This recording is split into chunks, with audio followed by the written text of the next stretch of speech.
It's Ivy Slater, and you're listening to Her Success Story podcast, a show where gutsy businesswomen share their success journey.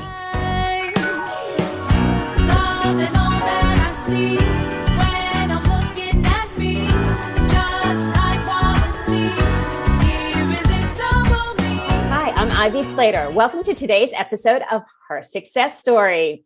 We are continuing on with our series on women leaders in the law, and I'm thrilled to have a fellow New Yorker with me today. Dara Rosenbaum went south from New York to Johns Hopkins for college and further south to Emory for law school. Since she never pulled off convincing that y'all from the South, she traded the Georgia peaches to come back to the Big Apple and began practicing law in New York over 20 years ago. Dara is an attorney, a business advisor, a business owner, a podcast host, as well as a wife and mother. She's a litigator, transactional lawyer who became an attorney to help people and whose love of helping business owners drew her to business law. Dara is the co-founder of Rosenbaum and Taylor PC over 10 years ago, and her own experience as a business owner fueled her to her desire to help other businesses grow and thrive. Dara, thank you so much for being here. Thank you for inviting me. It's a pleasure to be here. So, let me first ask, did you always know you were going to be a lawyer? Was this like something from young, or is this popped up later? No, I spent elementary school thinking I wanted to be a coroner. Oh. There was this great show called Quincy with Jack Klugman that I liked when I was in elementary school. I remember it. And I thought it was the coolest job in the world. And my great grandmother at the time told me that she could not imagine a man marrying a woman who touched dead bodies. And my parents sat me down and explained that what a coroner does is not what this character on the TV show does. You do autopsies and you do investigations, but you're not jetting off to Paris to investigate a murder. You're not, yachting off the coast of Africa to catch the bad guy. So when I realized it was not as interesting as I had seen advertised, I decided that I should find something else I wanted to do. So you decided being a business lawyer, business attorney, would get you to Paris and off the coast of Africa. And not working, so that's great. So let's look at, law school there's so many areas of law, to focus on. Mm-hmm. When you got out of law school, did you know you wanted to go the business route, or did you end up here? It's one of those wonderful accidents, or, well, I just happened to take this job. What was your story around that? So my family's from New York. I grew up on Long Island, and then, like I said, went south for law school and for college. So I knew I was coming back. And the question was, where was I coming back to? Was I going to get a job on Long Island? Was I going to do something like Westchester? I happened to get a job in the city. Not super easy for me to find a job after law school. Found a job with a very small firm that did half maritime law and half insurance defense. So a small place, all hands on deck, just work hard, prove your worth, and you could learn a lot. And okay, so then what moved you into business? So 9/11. So 9/11 happened. I had my nice little job downtown. I had my tiny little office with a window overlooking a cemetery, although it was a historic cemetery, so not as weird. And as you're telling this story, I'm seeing it because being a fellow New Yorker, it's like, oh, I know exactly where your building was. Exactly. So the Alexander Hamilton Cemetery, where he was buried. Yeah. And the church from Da Vinci Code, I believe, was next door. Yeah. So 9/11 happened, and I was the last one hired. So I was the first one let go after their business suffered as a result of 9/11. And I said, I have no idea what I'm going to do. And, I don't know, maybe I'm going to go, I'm looking at maybe I'm going to go become a dancer, although I have no rhythm. So I'm going to go do something else entirely. I have no idea. And ended up through, talking to resources and networking, I ended up having an interview with Scott Taylor, who is now the Taylor of my Rosenbaum and Taylor. We started off purely as litigators, doing a lot of insurance defense work, doing a lot of construction work, doing a lot of property damage, personal injury, wrongful death, and very organically ended up in business law. because people who we were working with in other areas and in other needs were asking us about their contracts, asking us about their business formation, asking us about legal framework and strategy and, new contracts for new growth and new opportunities, and just sort of grew. And that's where I really found my passion. So in transitioning, so you went to work for Scott, and now you and Scott are partners. So how did that come about? I don't have to even try to ask a question. You were just setting this up. I talk for a living. So Scott hired me. We are celebrating our 20th anniversary working together actually tomorrow. Congratulations. So Scott hired me, thank you, in February of 2002.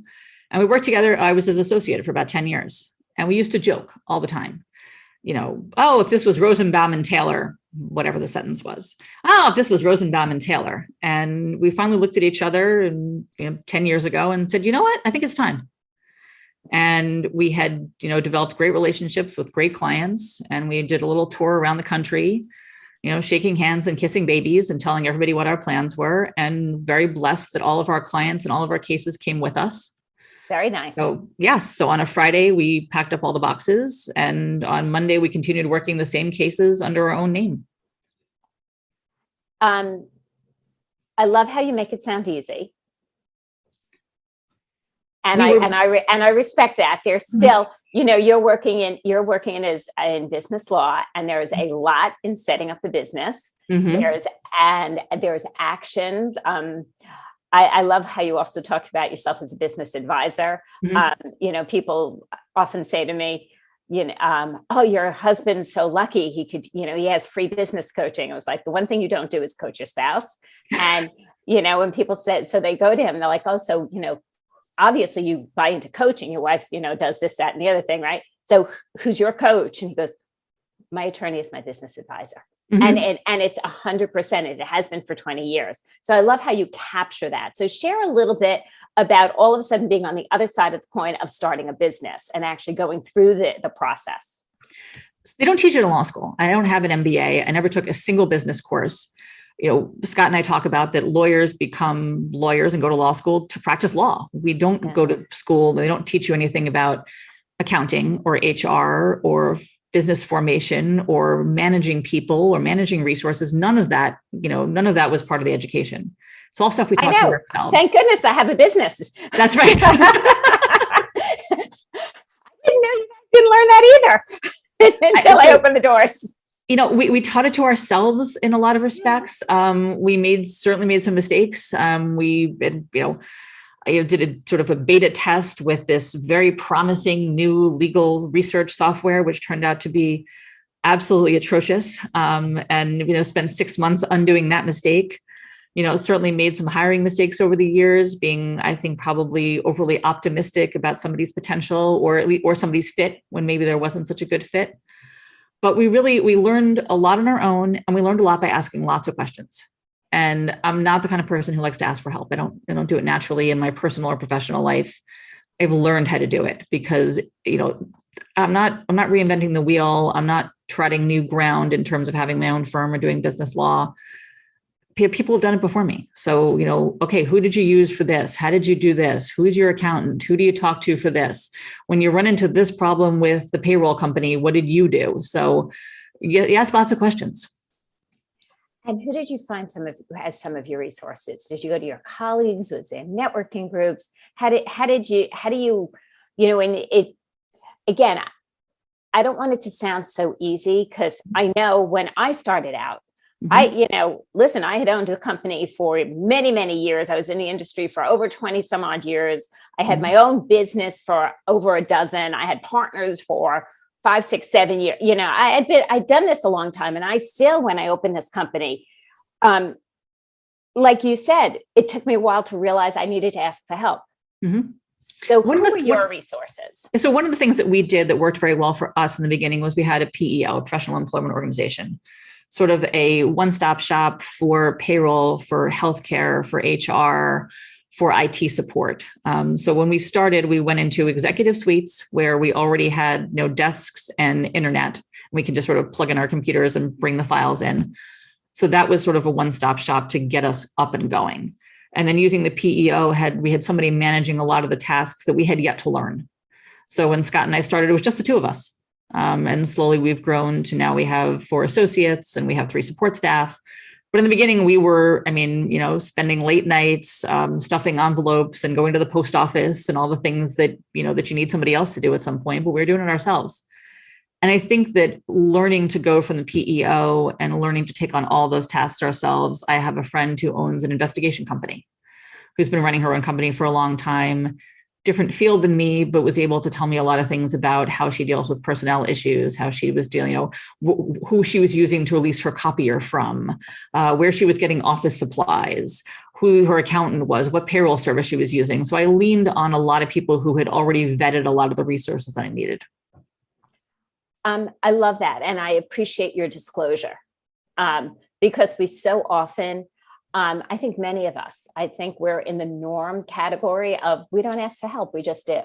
Mm-hmm. And, the more we're willing to be vulnerable and ask for that help and ask for that guidance or, say, hey, who are your resources for this and give you a starting point to cull through and learn is mm-hmm. so important. And it's amazing how willing people are to help. And how willing people are to answer questions. And I think it takes a little bit to realize that they're not helping because they're not going to call you and they're not going to knock on your door and give you the answers you need. They don't know you need help. I mean, I think a lot of us with these kind of personalities are, we're that duck paddling below the water and everything looks okay and you've got it all under control and you're pulling your hair out wondering, who to call for the thing you need.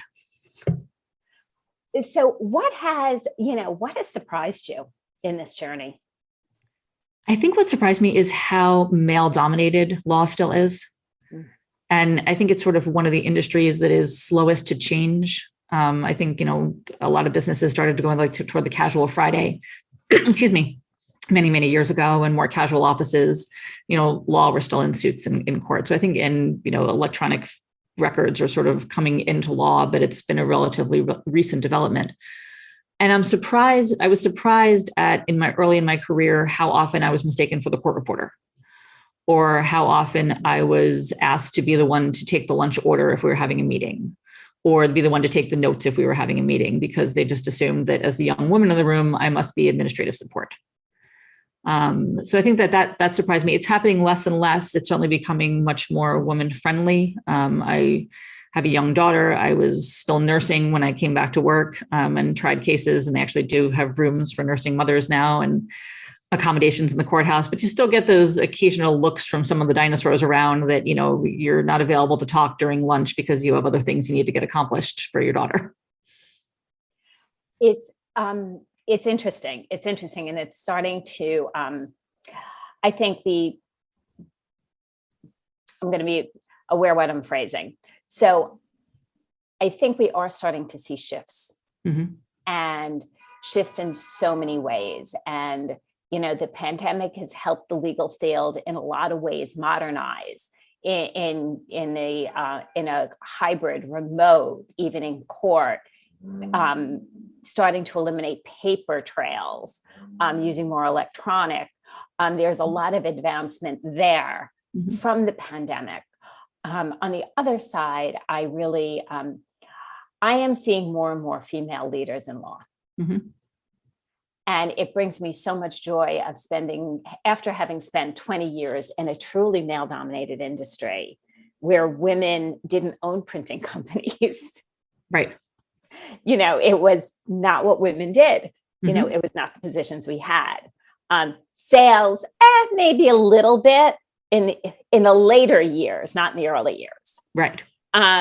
So it brings me so much joy to start equaling the playing field. And we bring so much to the table. I mean, I think that, especially as a trial lawyer, those rooms are still dominated by men, but with more and more women coming into it. And I think that, those of us who are already doing the work to encourage others to come along is really important. What have been some of the biggest challenges and, possibly for you personally, as well as in building a firm? I think just learning how to manage people and learning how to delegation has been a big hurdle for me. I'm a control freak by nature. I, arrogantly or correctly think that I can do it better. And I was never particularly fond of delegating. the loss of control would concern me.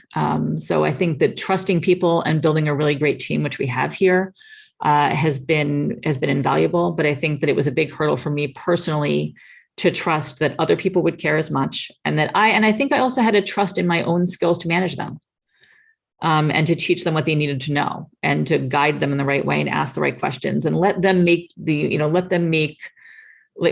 adjustments along the way that I had to make. So I think that was a big thing for me. Is the biggest hurdle for me, I think, was probably just sort of that loss of control that came when we went from just being two of us sitting in side-by-side offices to now being a group of 9. And how did you start honing that skill set as a delegator, as a manager? I'm a member of some networking groups that have really given me some hard talk. When I joined the networking group about 5 years ago, and I was talking about delegation, and I was explaining how I spend my day. And one of the things I mentioned was that I ordered the pencils. And that I literally, they said, well, that's a metaphor. I said, no, it's literal. I order the office supplies. And one of the men said, well, do you order office supplies better than anyone else could possibly order office supplies? Like, why are you doing that?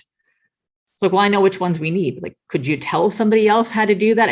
So I think that just chipping away at that, that structure I'd built of this is how I do it, and I'll just do it myself, and having people give me that outside perspective of, no, you're supposed to be leading the firm. You need to do strategic direction. You need to be interfacing with clients. You need to be doing more complex legal work. You don't need to be concerning yourself with, everything from, the pencils up through the P&L. So, you're talking about networking, which I'm an avid fan of, and we connected through a networking group. Mm-hmm. And, you're also referencing the impact of it. And so I have to ask, so great, we got these tips, and I love, and I have a little delegation exercise that, I tell everybody and their brother, not just clients, I tell everybody and their brother. And I'm sure it's in some content episode here, people. Mm-hmm. When you and Scott went out on your own, mm-hmm. you were very, very fortunate your clients came. Now you're 10 plus years in. How have you continued to build clients, grow the firm? Has it grown? Are you continuing to grow it? What is your vision for the future? I could see us, so we're now 6 attorneys. I could see us being 12 or 15 attorneys max. I don't see growing beyond that. I like the family feel of it. I like the ability that we have to walk into each other's offices or hop on a Zoom call if someone's working from home and, run something by somebody. I like the relationships that we build at this kind of size. So, a little bit bigger, but I'm not looking to be 200 people. And we really, everything was always word of mouth. We had a website because we needed to have a website. It was, sort of a picture frame. It didn't do anything. We didn't expect anyone to interact with it. We expected people who wanted to confirm our existence to go try to find it. Yeah. It's a presence out there to support when they hear about you. That was all it was. And we recently, in the past three or 4 years, have really started doing more outreach. A lot of people I network with were encouraging me to make videos. And encouraging me to go to other networking groups and meet other people and just expand my world, just to learn things from other people and also to create opportunities for me to help them and for perhaps them to help me. And I've learned more probably outside of those networking groups themselves, just from the people I interact with. And that's how we've really grown the business is, I meet an accountant who says, oh, I have a client who could really use some guidance with respect to their LLC formation. Or I have a client who's really struggling because their receipts are low and they're really not sure how they can word their contracts to account for increased prices of materials.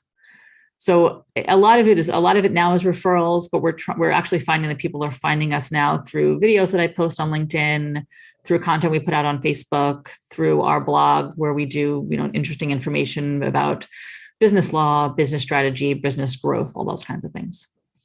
Love it. What tips or advice would you share forward for people who are looking to get into business law as well as potentially build a firm? I would say ask lots of questions, ask for help. I have said recently that I lean on people very heavily now for support and encouragement, but also for resources. So I would say that's the first thing. The second thing is, you can't change how experienced you are at something. You can't change how people view you in terms of, your height or your gender or anything else, but you can out prepare them and you can outwork them. So when you're getting into something new, whether it's business law or it's starting a firm, I would say there's no substitute for pouring in the time and for putting in the effort to really learn the craft. Owning a business is sort of an art, not a science. So there's a lot of trial and error. And I would say that the advice would be just, don't get discouraged. But when you're feeling like, I don't really know what to do next, there's somebody to your right or to your left who you can reach out to, or who can refer you to somebody who can help. I love that. And I appreciate that. Before we wrap, I have to ask, you referenced having a daughter. Yes. How have you navigated now, after many years of, leading a firm, of being a working mom? Probably not as well as I would have liked to. I think I expected it to look very differently. I expected to, continue the schedule I had kept when I was married and didn't have a child, and my daughter's now 2.5. I expected, I think, to work, the same, 12, 14-hour days that I enjoyed working, because that's what I like doing. And my firm was my baby. And now I have become much more intentional about my schedule. I have become much more intentional about, leaving home later in the morning so I can spend more time with her, coming home earlier in the afternoon so that I can spend more time with her when my schedule allows. And I've become more intentional about the time that I spend at work, so that I'm a little bit more focused on the top of my to-do list and what those tasks that absolutely have to get done and have to get done by me, as opposed to things that could get done later, or that somebody else could help with, or that maybe just don't need to be on my to-do list. So has it helped you become a better delegator? It has, by necessity. Absolutely. And, and I love how you're phrasing it as you've become very aware about your intentions, and your intention with time. I'm a firm believer of working smart, not necessarily hard. Now, that doesn't mean we haven't all put in the hours in our day, and it doesn't mean we all don't put in our hours presently, but we're much more intentional with the time. Like somebody said, wow, recently they said something to me about like, wow, you're like doing crazy hours. What's going on?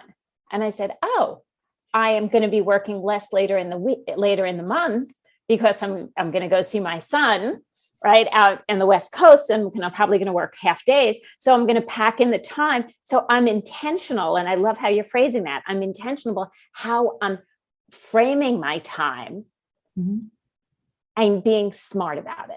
So thank you for sharing that. Yeah. And I'm also offering a lot of flexibility to my clients. I had meetings last night at 8:30 after my daughter went to bed, because they said, well, we can either meet early in the morning or late at night. We'd prefer later at night. I said, let's do an 8:30 meeting. Let's get done what we need to get done. And by that point, she's in bed, and it's a perfect time for me to get some of the things done and offer that flexibility. I appreciate that. What have you seen anything shift or change in your firm with the pandemic? We have had to be, and are pretty proud to be, a lot more flexible with work schedules, because we have a number of associates and other staff members who have young children. And with, daycares closing, schools closing, somebody has to quarantine for 10 days, somebody else has been exposed. We've had to be, and like I said, are proud to be very, very flexible with, I need to work from home. Can I get this done? Can I get this done on Tuesday instead of on Monday? I might need to take off a couple of days. So we have sort of instituted a lot more flexibility with our work schedules, and are accommodating people working from home as necessary. We're doing all of our meetings about calendar and other cases by Zoom, so that whether somebody is home or someone's in the office, we can get everything done together. I appreciate that. I appreciate the sharing and being open about it. And it's staying in the pulse of business today. And what we're doing is we're creating a pulse of business for tomorrow. So Dara, how can our listeners learn more about you and follow you, be in contact? I would love to hear from your listeners. My LinkedIn is Dara Rosenbaum. Our website is rosenbaumtaylor.com. And also available on Facebook. So Rosenbaum and Taylor is the law firm, and I'm Dara Rosenbaum. And share a little bit about your podcast. Oh, yes. So I'm starting in a week. I'm starting a new podcast called Compelling Conversations Where Law and Business Meet.